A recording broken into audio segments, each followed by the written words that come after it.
ስሟ በታሪክ ውስጥ እንደ ዘላለማዊ ጡም ዜማ ይደመጣል። ድንጋዮች ነገሥታትን የሚያስታውሱበት፣ ወንዞች የዘመናት ሕያው ግጥምን ከፍሰቶቻቸው ጋር በሙሾ የሚያወርዱበት፣ መንገዶች ወደ ቦታ ብቻ ሳይሆን ወደ ታሪክ በስልተ ምት የሚመሩበት፣ ምድር ከበረዷማ ተራሮች እስከ ወርቃማ የባህር ዳርቻዎች፣ ከጊዜ ያልተነኩ ከተሞች እስከ ዓለምን የቀየሩ መንደሮች፣ በዘላለማዊ ሕይወት ውስጥ ሕያው ተሞክሮ የሆነች፣ በዘመናት ሸራ ላይ በተስፋ በአብዮት በጥበብና በፍቅር ቀለም የተሳለች ውብ ሀገር ናት። ተፈጥሮ በሁሉም ቀለም ያስጌጠቻት፣ በሜዲትራኒያን ሰማያዊ ውሃ፣ በኖርማንዲ አረንጓዴ ኤመራልድና በአልፕስ ነጭ ተራሮች የተዋበች፣ ከ65 ሚሊዮን በላይ ዜጎቿ ጥራት ያለው ኑሮን የሚኖሩባት፣ በየዓመቱ ከ100 ሚሊዮን ጎብኚዎች በላይ የምታስደምም አስደናቂ ሀገር። እንኳን ወደ ፈረንሳይ በደህና መጡ። የዛሬው ጉዟችን ወደ መካከለኛው አውሮፓ የነገሥታት የታሪክ የሥነ ጥበብና የፍቅር ሀገር ወደ ሆነችው ፈረንሳይ ይወስደናል። በዚህ ጉዟችን ዓይን የሚያየውን ልብ የሚሰማውን ሁሉ እናስሳለን። እስከ ጉዟችን መጨረሻ አብረውን ቢቆዩ የሚያባክኑት ጊዜ እንደሌለ ስንነግሮ በደስታ ነው። ኖርማንዲ፣ የባህር ነፋስ ታሪክን የሚዘክርበት ምድር። እዚህ ሞገዶች ብቻቸውን አይኖሩም፣ ዘመናትን እንደ ጥላ ከኋላቸው ያስከትላሉ እንጂ። በፈረንሳይ ሰሜናዊ አቅጣጫ የምትገኘው ኖርማንዲ በጸጥታዋ ውስጥ ታሪክን በጉያዋ አቅፋ አረንጓዴ ሜዳዎቿ ላይ የሕይወት መዝሙርን ጦም ቃና ባለው ዜማ ስታቀነቅን ትኖራለች። ኖርማንዲ ከሩቅ ሲያዩዋት በንጹሕ ሸራ ላይ በጎበዝ ሰዓሊ የተሳለች ውብ ስዕልን ትመስላለች። የባህር ዳርቻዎቿ ዝምታ ያስፈራል። በዝምታቸው ጉያ የደበቁት ታሪክ ያላቸው ይመስላሉ። እያንዳንዱ ሞገዶች እንደ ነገሥታት መልእክት በጥሞና ይደመጣሉ። ኢትሬት የተባሉት ነጫጭ ገደሎቿ ከባህሩ በላይ ተነስተው የሰውን ነፍስ ዝም እንዲል ያደርጋሉ። በኖርማንዲ ውስጥ የሚገኘው የሞን ቅዱስ ሚካኤል ቤተ ክርስቲያን በከተማው ውስጥ ካሉ አስደናቂ ቦታዎች አንዱ ብቻ አይደለም፣ በታሪክና በመንፈሳዊ ሀብቶች የተሞላ ልዩ ኪነ ሕንፃ ነው። አፈታሪክ እንደሚለው ከሆነ በ8ኛው መቶ ክፍለ ዘመን የመላእክት አለቃ የሆነው ቅዱስ ሚካኤል ለአቫንቴው ጳጳስ ቅዱስ ኡበር ተገልጦ በደሴቲቱ ጫፍ ላይ አስደናቂ የግራናይት ቤተ መቅደስ እንዲገነባ አዘዘው። ቅዱስ ኡበርም መለኮታዊ ትእዛዙን በማክበር በቦታው ላይ አነስተኛ ቤተ መቅደስን ለማነጽ ችሏል። ከዓመታት በኋላም ይህንን የመሰለ አስደናቂ የቤኔዲክት ማረፊያ ያለው ግዙፍና ማራኪ ቤተ ክርስቲያንን በቦታው ላይ አቁሟል። ይህም ዘመናት የማይሽሩት የግርማ አክሊልን ለደሴቲቱ አላብሷታል። ባለፉት 100 ዓመታትም የሞን ቅዱስ ሚካኤል ቤተ ክርስቲያን የጻድቃን መንፈሳዊ ምሽግና የመካከለኛው ዘመን የምህንድስና ጥበብ ሕያው ምስክር ሆኖ ቆሟል። ዛሬ ላይ ጎብኚዎች በእያንዳንዱ ድንጋይ ላይ በጊዜ የተቀረጹ ታሪኮችን አቧራቸውን ረገፍ ረገፍ እያደረጉ በትዕግርት ይመለከቱታል። በቤተ ክርስቲያኑ ዙሪያ እንደ መቀነት የተጠመጠመው የባህር ወሽመጥ ቦታውን መለኮታዊ የሚመስል አስማታዊ ግርማን አጎናጽፎታል። አብዛኞቹ ጎብኚዎች ወደ ቤተ ክርስቲያኗ ለመግባት ዘመናዊውን ኮሪደር ይጠቀማሉ። ይህም በእያንዳንዱ እርምጃ ከማዕበል የሚነሳውን ውሃ እየቃኙ ፓኖራሚክ እይታዎችን በመፍጠር ቦታውን ከልብም ከዓይንም የማይጠፋ ያደርገዋል። የሞን ቅዱስ ሚካኤል ቤተ ክርስቲያንን መጎብኘት በሰማይና በምድር መካከል በተንጠለጠለ ህልም የሚመስል ዓለም ውስጥ የመግባትን ያህል ፍጹም ሐሴት ነው። ሬታት፣ በኖርማንዲ የአልባስተር የባህር ዳርቻ ላይ የሚገኝ ተፈጥሮና አፈታሪክ ተቀላቅለው ወደ ዘላለማዊ ነፍስ የሚቀየሩበት ድንቅ ቦታ። ይህች አነስተኛ የባህር ዳርቻ በአንድ ወቅት ዝም ያለች የዓሣ ማጥመጃ ቦታ ነበረች። እስከ ዛሬ ድረስ ለብዙ ትውልዶች ስለ አስደናቂ ገድሎቿና መልክዓ ምድሯ ገጣሚዎችን፣ ሰዓሊዎችንና ባለቅኔዎችን በብሩሻቸውና በብዕራቸው ስትፈትን የኖረች ምስጢር ሆና ቀርታለች። ነጫጭ የኖራ ድንጋይ ቋጥኞቿ ከባህሩ በላይ በድፍረት ሲመዘዙ፣ በነፋስና በባህር በዘመናት የተቀረጹ አስማታዊ ስነ ጥበብ አሻራ ያረፈባቸው ገደሎቿ በተፈጥሮና በጊዜ ቆሙ ሳይሆን ጥሩ ቀራጺ ተጨንቆና ተጠቦ ያነጻቸው የጥበብ ሥራን ይመስላሉ።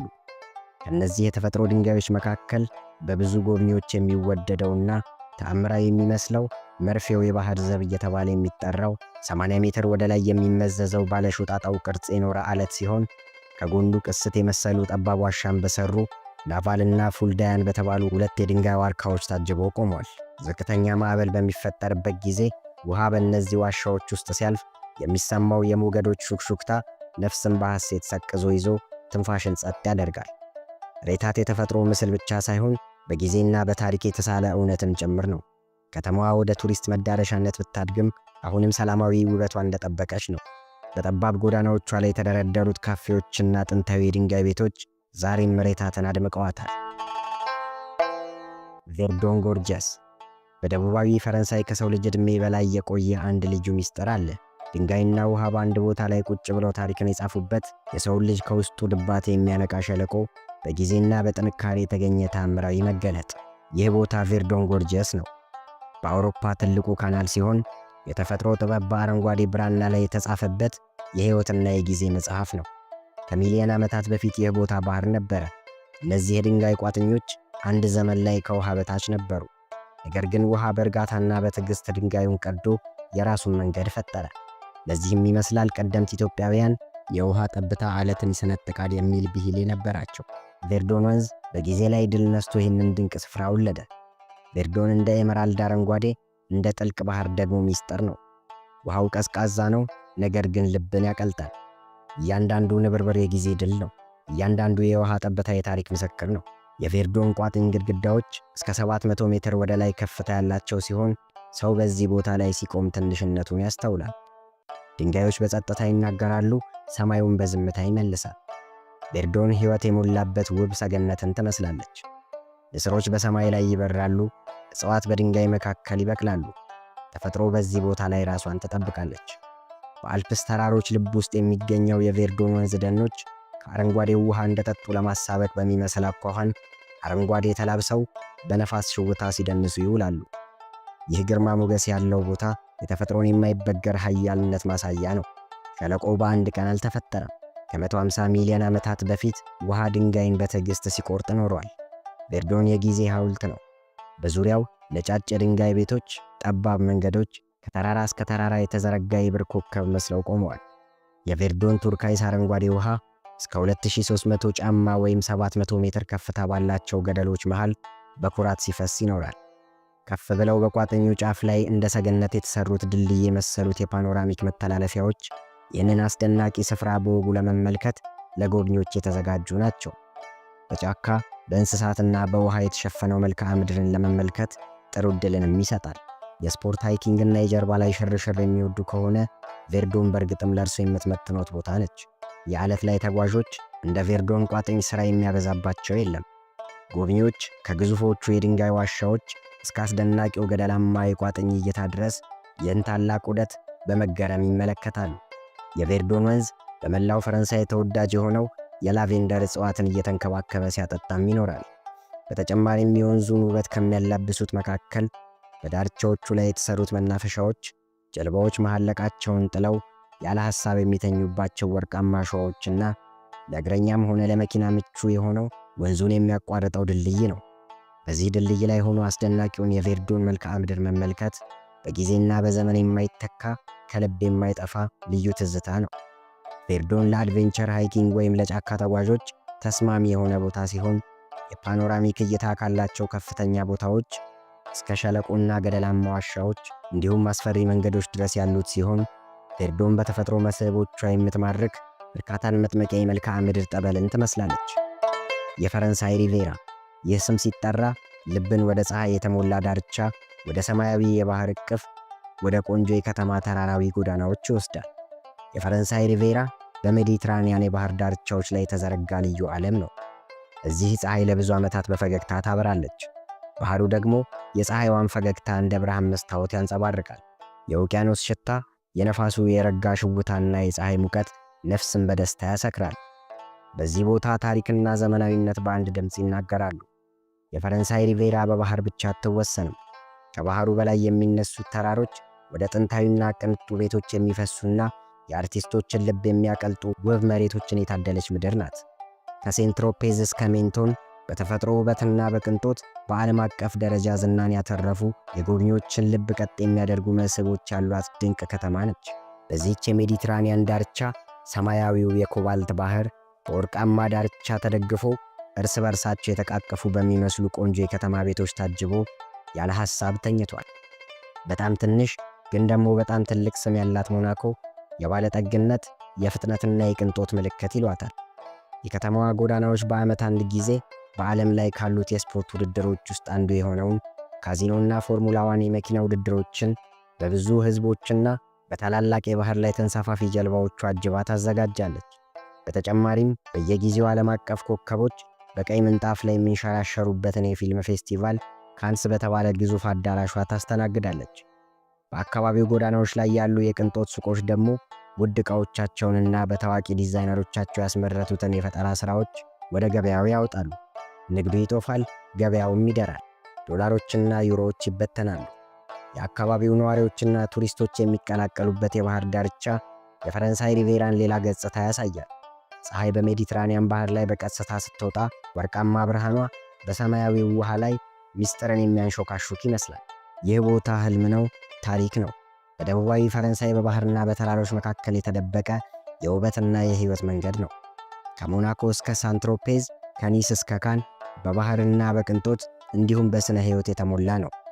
ይህች ከተማ የፈረንሳይ እምቅ ሀብት ናት። ሰላም ያላት፣ ሙቀት ያላት፣ ተዘዋዋሪ ናት። በዳርቻው ላይ ሰዎች ይመላለሳሉ። ነፋስ ፀጉራቸውን ወዲያና ወዲህ ሲያደርገው ሕይወት ቀስ እያለች ውደቷን ትቀጥላለች። በቀለማት ካሸበረቁት አሮጌ ሕንፃዎቿ ስር ካሉት ትንንሽ ካፌዎች የጣፋጭ ምግቦች ሽታ ይወጣል። የቡና ጠረን ድምፅ አውጥቶ ይጣራል። የፈረንሳይ ሪቬራ ቦታ ብቻ አይደለችም፣ ስሜት ናት። ህልም የምትመስል የቅንጡና የባለጠጋዎች ዓለም ናት። ኦቨርን በፈረንሳይ ልብ ውስጥ ተደብቃ ያለች ምድር፣ ተራራዎች ታሪክን ጮክ ብለው የሚመሰክሩበት ቦታ። በዚህ ቦታ መሬቱ ከዘመናት በፊት እሳት በሆዱ የታመቀ ነበር። ዛሬ ደግሞ አረንጓዴ ሕይወት ሆኗል። የተፈጥሮ ልብ፣ የድንጋይ ማስታወሻ፣ የጸጥታ መኖሪያ፣ የሰውና የምድር ፍንዳታ ታሪክ ተቀላቅለው የከተሙባት ውብ ገነት ናት። እንኳን ወደ ኦቨርን በደህና መጡ። ይህች ውብ ስፍራ በአንድ ወቅት በተፈጠረ እሳተ ገሞራ የተሰራች፣ እንደ ረጅም ሰንሰለት የተጠላለፉ ከ80 በላይ ተራራዎችን የወለደች ነች። እነዚህ ተራሮች ዛሬ ላይ ዝም ብለው ቆመዋል። ነገር ግን ታሪካቸውን ለሚሰማ በዝምታ የሚያሾካሹኩ ይመስላሉ። ከጊዜና ከታሪክ በፊት በዚህ ቦታ እሳት እንደ ወንዝ ይፈሳል። ድንጋዮች ተፈጥረዋል፣ ምድርም ተቀይራለች። እሳቱ ከጠፋ በኋላ ውሃ ከመሬቷ ሆድ ወጣ። ኦቨርን ዛሬ ያኔ በተፈጠሩ ሐይቆች ተሞልታለች። ጥልቅ የሆኑና ዝም ያሉ ሐይቆች፣ እንደ መስታወት የሚያንጸባርቁ፣ ሰማይን ወደ ምድር ያወረዱ የታቆሩ ውሃዎች። በዚህ ቦታ ሰው ከተፈጥሮ ጋር ይነጋገራል። ውበትን በጆሮ ብቻ ሳይሆን በእዝነ ልቡናውም ያዳምጣል። ልብም በሐሴት ፈገግ ትላለች። ከጥቁር ድንጋይ የተዋቀሩ በእሳተ ገሞራው ከመሬት ሆድ የተወለዱ መንደሮች ከጊዜ ብዛት እድገታቸው ተገጥቶ በዝምታ ቆመዋል። እነዚህ መንደሮች ጊዜን አልተከተሉ፣ ጊዜ እነሱን ተከተለ እንጂ። በጠባብ መንገዶቻቸው ታሪክን በእግር መዳፎች መሃል ያተማሉ። የመንደሩ ሰዎች ብዙ አይናገሩ፣ መሬታቸውን ይወዳሉ፣ ታሪካቸውን ይጠብቃሉ። ኦቨርን በፈረንሳይ ልብ ውስጥ ያለች በዱርና ባልተበከለ ተፈጥሮ የበለጸገች ተራራማ ክልል ነች። የእሳተ ገሞራው ውላጅ የሆኑ መልክዓ ምድሮቿና ጥንቅቅ ያሉ ደኖቿ የሐይቁን ዙሪያ እንደ መቀነት ጠምጥመው ይዘዋል። በዩኔስኮ የዓለም ቅርስ ተብሎ የተመዘገበው የእሳተ ገሞራው ውጤት የሆነው ፑሳይስ ሰንሰለታማ ተራራ ለእግር ተጓዦች በተፈጠሩ መንገዶች መሃል እንቅስቃሴ አልባ ሆኖ ቆሟል። ጠንካራ የሥነ ሕንፃ ጥበብ ያረፈባቸው በባልቲክ ድንጋይ ላይ የተሰሩት ትናንሽ መንደሮች በዙሪያው ተኮልኩለው የቦታውን ተፈጥሯዊነት ይጠብቃሉ። በበጋ ወቅት የሱፍ አበባዎች በእሳተ ገሞራዎቹ ግርጌ ያሉትን ሜዳዎች በመዓዛቸውና በማራኪ ቀለሞቻቸው ያስውባሉ። ይህም ከጥቁሩ ዓለት ጋር ሲቀላቀል አስደናቂ መንፈስን የሚፈጥር የሞዛይክ ትርኢትን ይመስላል። በተፈጥሮ ክስተት የተፈጠሩት ምንጭ ውሃዎች ሙቅ ብቻ ሳይሆኑ ፈዋሽም ናቸው። እናም ከሮማውያን ዘመን ጀምሮ በጠቃሚ ውሃዎቿ ሥጋዊ ድህነትንና መንፈሳዊ እርካታን ስታጎናጸፍ ኖራለች። ኦቨርን በለም መሬቷና በተፈጥሮ ብቻ አትታወቅም። በሰው ልብ ውስጥ በሕይወት እንደተገመደ ታሪክ ከአእምሮ በላይ ሆና ትኖራለች እንጂ። ኦቨርን በክረምት ነጭ ክንብንቧን ከላይ እስከታች ትለብሳለች። በበጋ ደግሞ አረንጓዴ ካባዋን ደርባ በግርማ ትንጎማለላለች። የምትጎበኝ ብቻ አይደለችም፣ ጸጥታ ናት፣ ማስታወሻ ናት። በዚህ ቦታ ሰው ራሱን ይሰማል፣ ዘመንን ወደ ኋላ ያስታውሳል፣ ከፍጥነት ዓለም በብዙ ማይሎች ይርቃል። ኦቨርን ከምድር ጋር ተሳስራለች። እርሻዎቿ እንደ አረንጓዴ መጽሐፍ በየወቅቱ እየተገለጡ ይነበባሉ። ታዋቂዎቹ የሳርኔሲያ ዝርያ ላሞች ፈዛዛ ቀይ ቀለማቸው ከምድር ጋር ኅብረ ብሔራዊ ዝምድናን ፈጥሯል። እነሱ የኦቨርን ቀለብ ናቸው፣ የኑሮ መርህ ናቸው፣ የኦቨርን የአይብ ቋት ናቸው።